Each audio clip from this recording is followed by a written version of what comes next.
আরে বাবা, আমার কলেজ থেকে ফোন আসছে, নাও ম্যাডামের সাথে কথা বলো। হ্যালো। হ্যালো স্যার, আপনার ছেলে তো কলেজে টপ হয়েছে। সরি, এটা রং নাম্বার।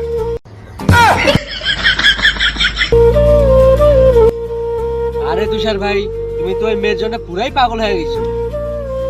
আরে ছোট, ওই আমার গার্লফ্রেন্ড না, আমি ওর জন্য সবকিছু করতে পারবো।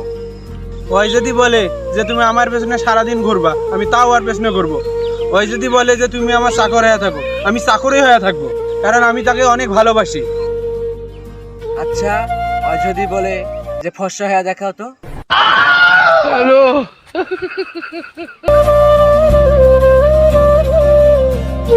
আরে তুষার ভাই, কালকে তুমি আমার বাবাকে কেন বলছো যে আমি জুয়াতে 10,000 টাকা হারছি? ভাই ভুল হয়ে গেছে রে, ভুলতে বলি ফেলছি। আচ্ছা বাদ দাও, এই দেখো আমার কি মাইরটা মারছে। ভাই আমি সরি রে। আচ্ছা, কোনো সমস্যা নেই, আমি আজকেও আবার 5,000 টাকা জুয়াতে হারছি। আচ্ছা ভাই, 1 মিনিট দাঁড়াও, আমি আসতেছি। হ্যালো আঙ্কেল, আপনার ছেলে আজকেও জুয়াতে 5,000 টাকা। হ্যালো।